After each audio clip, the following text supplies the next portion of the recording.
Hi everyone, we are from Tutorial for Group 4. This is our video presentation on MOTAC. We have conducted a survey on Post-Movement Control Order (MCO) and Conditional Movement Control Order (CMCO) domestic travel in Malaysia. We have received 75 responses, and now we will discuss the main findings from the survey. The first section is about demographic profiles. In terms of gender, 49 respondents were female, which is accounting for 65.3% in total. Another 25 respondents are male. Only one is a third gender. More than half of the respondents were Chinese, while 22 of the 75 respondents were Malay.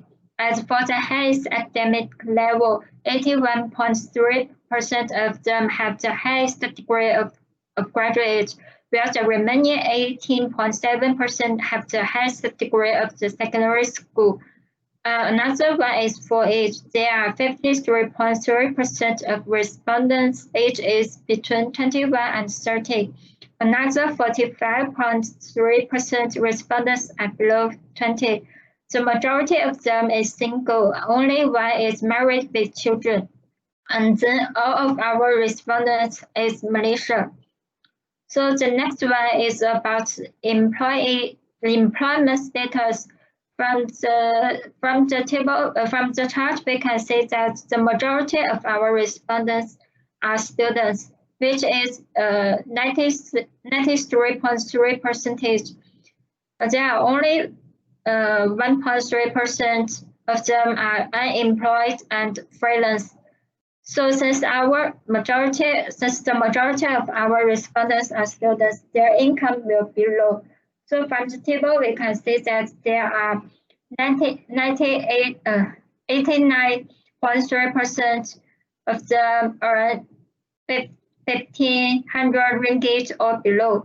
Only 2.7% of them earn 50,000 ringgit or over. Traveling behavior. From the chart, we can see that most of our respondents agree that Malaysia is facing the following crises, which are coronavirus, economic and political instability. For optimism about country's economic recovery, there are 32% of them think the recovery is optimistic, while another 40% of them think it's not optimistic. The remaining 28% of them think they are not sure about that. When do you travel for leisure holidays in Malaysia before MCO or CMCO?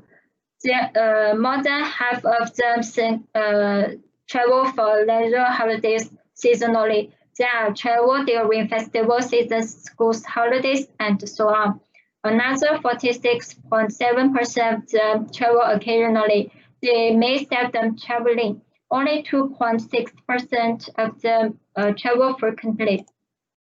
Do you prefer to use tour guide services while traveling in Malaysia before MCO or CMCO?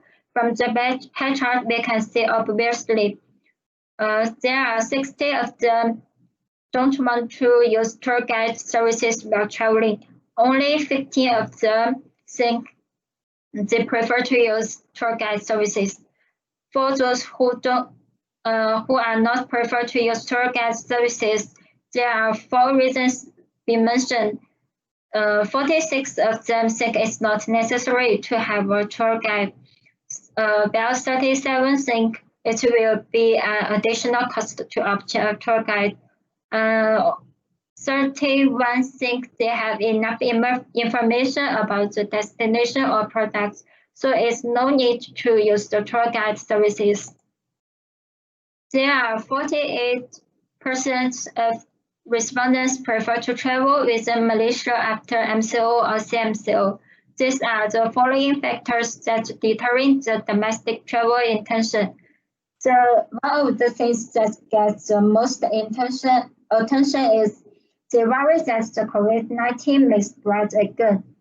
On the other hand, there are 66 of them worry about the health issues.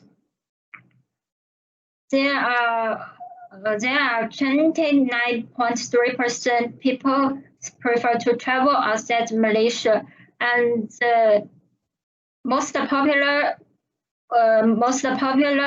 area they prefer to travel is Asia, and the second one is Europe.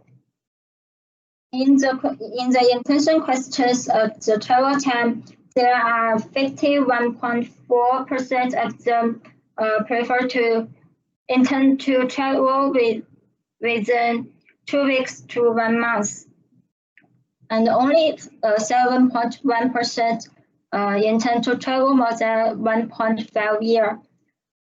Which state do you prefer to visit after MCO or CMCO? This chart shows the top 5 popular places that the respondents prefer to visit, which are Kuala Lumpur, Penang, Sabah, Malacca, and Selangor. Moving on to the next survey findings, we found that most of the respondents prefer to travel with independent arrangements, and only 12.7% of them prefer travel packages. So for those who desire independent arrangement, most of the time they use online booking sites like Agoda, Trivago, Asia, and so on to book their hotels and flights. They seldom use offline booking platforms like phone calls to arrange their trip. Next, from the survey, we also discovered that most of the respondents prefer to travel with families and friends. 69.9% of them prefer to travel with family, and 58.9% of them prefer to travel with friends. The reason why we only have 1.4% of respondents prefer to travel with children is because most of our respondents are single. So after knowing who they want to travel with, we will now look into their preferred place to travel after MCO or CMCO. Majority of the respondents would like to travel to another state. 53.4% of the respondents would prefer to travel to other cities within their state, and only 17.8% of them prefer to travel to places of their residence. Next, we will find out what are the tourism products that preferred by most of the people. The respondents were given a list of tourism products, which consists of shopping, cultural tourism, diving, golfing, and so on.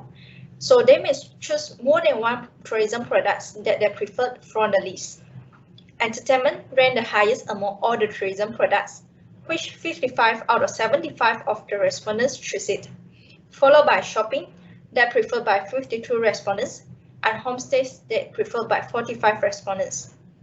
Next, what are the transportation and accommodation options that the respondents are confident to use for their holiday after CMCO? So for the transportation, 52 out of 75 respondents are confident to use their own transportation for the holiday, rather than using airlines or other public transportation like bus or trains. Accommodation-wise, they will be confident to choose hotel, resorts, and homestays for their holidays. So after knowing their preferences such as place and tourism products, we will now look at their priority in deciding to travel. Majority will prioritize safety before the other determinants because the most important thing when travel is to stay safe during the pandemic. Hygiene and price rank the second and third, while only 36% of the respondents will consider about attractiveness of tourism products when deciding where to travel. In this survey, we also study their behavior to know what are the places or activities they will avoid traveling after MCO or CMCO. A majority pointed out that they will avoid traveling in crowded areas like events or concerts. 20% of them will avoid traveling for shopping activities, while only 6.7% of them will avoid traveling for food and beverages activities like visiting the restaurants and the hawker stores. We believe that the reason behind this is that food is essential in our daily life and F&B activities is hard to be avoided. Next, we will look at the data related to the COVID-19 pandemic. From the table, we can see that only one respondent has his or her friend contracted with COVID-19. The rest of the respondents do not have their family members, friends, and colleagues contracted with the virus. None of the respondents have people whom they are familiar with die from COVID-19, and 31 out of 75 respondents are working from home, and there are 5 respondents who are working in the essential services industries. When do the respondents expect normal life to continue? 26.7% or 20 of them expect to resume the normal life after 1 to 6 months, followed by 24% or 18 of them would think it has 7 to 12 months before we can continue with our normal life, and only 5.3% who expect the normal life to resume in less than 1 month. Now, let's move to the next section, which is perceived social risk. From the first pie chart, 24 respondents strongly agree that people who are important to them would disapprove of their travel. And from the second chart, the most significant area is red, which is strongly agree. This means that most of the respondents strongly agree that people whom they are familiar with would disapprove of them choosing COVID-affected destination as vacation spot. Moving on to the next chart, 24 respondents somewhat agree and 17 respondents neither agree nor disagree that their friends would disapprove of them taking public transportation. Looking at the last pie chart, we can see more than half of the respondents strongly agree that their family would disapprove of them visit COVID-affected destination. So we can conclude that most of the people do not perceive taking public transportation as a serious social risk. Next, I will continue to the responses on perceived unpleasantness. From the pie chart here, the indicators are that red being strongly agree while purple being strongly disagree. We can clearly see that most of the respondents are agreeing with the statements.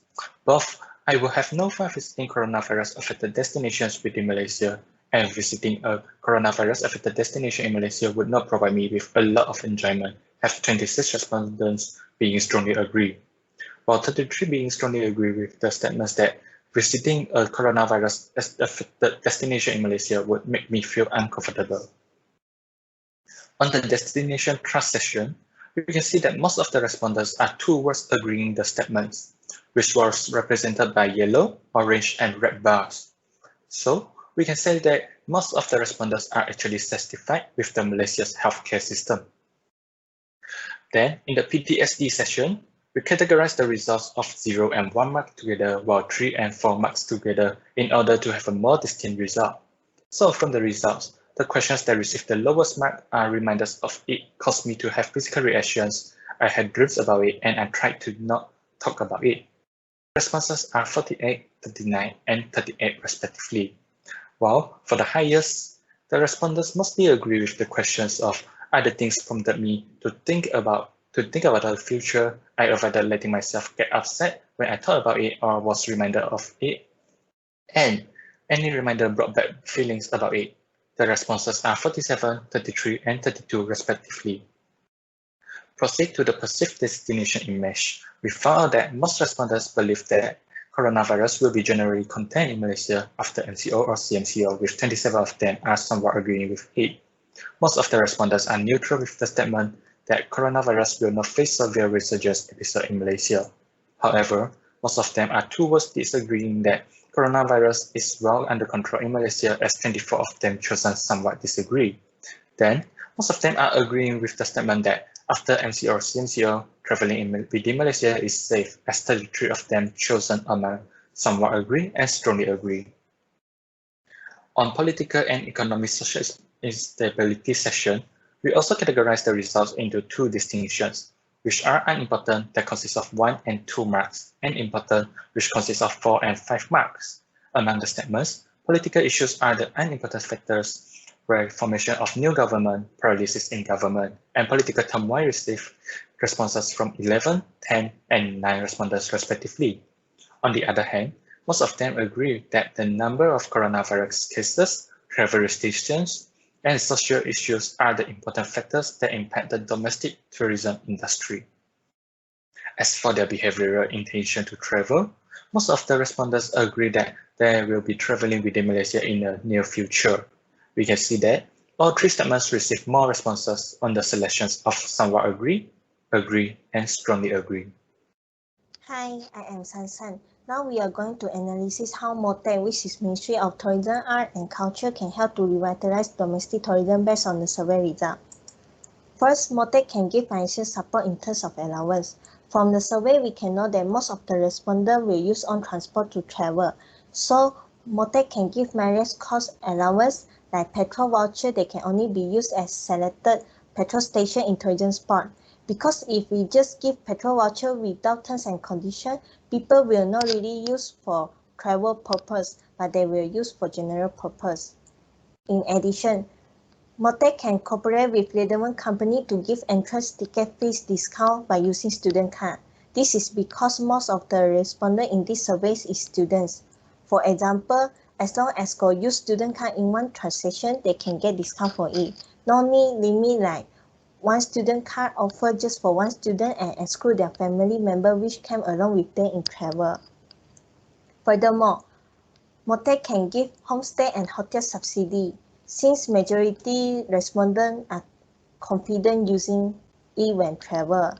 For example, those who use online booking platform like booking.com with promo code can get cashback 5% and then can use for next time travel. For your further information, in Thailand, travelers were required to sign up with Kron Thai Bank application to get an e-voucher for the screen. On the other hand, MOTAC should control spread of COVID, which is highly recommended by respondents in this survey. This is because they have priority in safety and hygiene when travel. So, how to reduce risk of getting COVID in tourism? Of course, the most important way is to limit number of tourists. This way is to lower risk of crowded people. So before go to travel, they need to have pre-order ticket or pre-registration. In China, number of tickets for 4 by the city has reduced from 80,000 to 5,000 visitors daily. Next, tourism sector also need to conduct COVID-safe business operation. They need to apply SOP, which is Scan My Sejahtera apps, and then record body temperature and also use hand sanitizer and wear masks. Workers also need to disinfect toilets and also high touching point public area frequently. Not only that, tourism sector also need to adopt new business model. They need to encourage cashless transaction, which is by using phone or card for payment, and also have contactless check-in like kiosks to automate the process. Okay, now I will pass to Amiru to continue the presentation. Thank you, Lisan-san, for the explanation. Now, let's move to my part. MOTAC can help to revitalize the domestic tourism by doing various types of promotions. Firstly, advertising. MOTAC can focus to advertise about travel industry during the holidays. It is because, based on the survey, most respondents travel seasonally, which is during festive seasons, school holidays, and etc.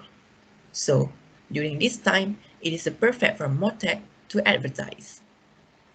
Next, MOTAC can advertise those travel hotspots frequently on mass media.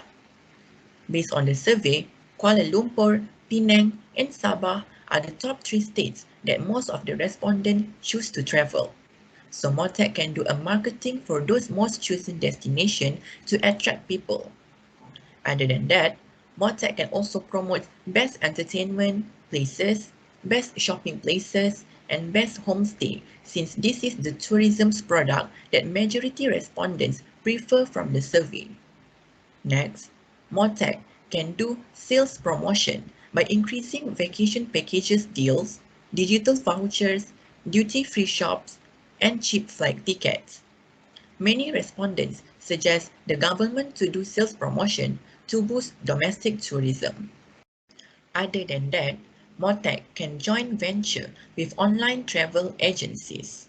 This collaboration can boost domestic tourism since respondents are more likely to use online booking sites such as Agoda and Trivago for their independent arrangements. MOTAC can follow Thailand, which is the Tourism Authority of Thailand, TAT, had partnered with Agoda to promote domestic tourism.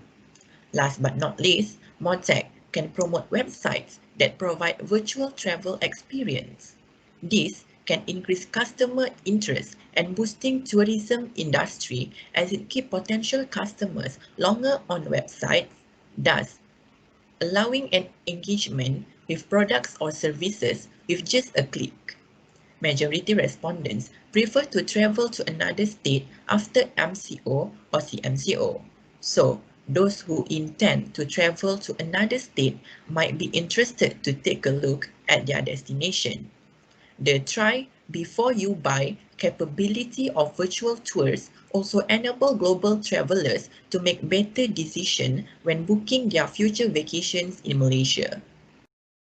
Thank you, Amiru. After control COVID method is done, MOTAC can invest in new tourism places such as Masjid Jame China Muslim in Klang. This is the fifth most in progress with Chinese traditional architecture in Malaysia besides Kelantan, Perak, Melaka, and Negeri Sembilan. It will give visitors new experience. Next, MOTAC can also invest in Malaysian healthcare tourism year 2020.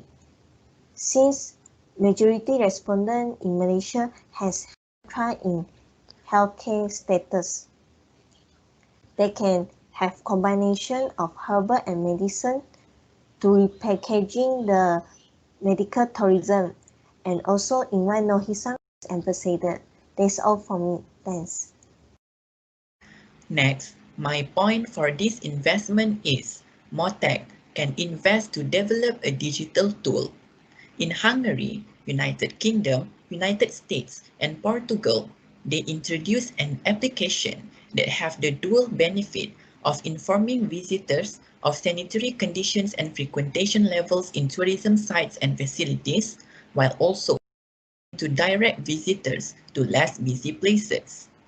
Another interesting example is in the United States. Now Crowd application was designed to allow tourists to have a real-time information on crowd levels at local spots. So, MOTAC can use this example to invest in improving My Sejahtera system or maybe create a new application. Second and last suggestion is MOTAC can invest in safety and facility upgrades. This action is to restore traveler confidence on safety measures and supporting tourism business to adapt and survive. Based on the survey, majority respondents choose safety and hygiene as their priority in deciding to travel. For example, in Greece, they introduced hotel doctors which accommodations facilities are required to have a designated doctor, while some regions and islands have also introduced special quarantine facilities for visitors. MOTAC can implement this way to our country to boost domestic tourism. This is our reference list. These are the questions that we have prepared. Please answer in the Google Sheet. That's all from us. Thank you.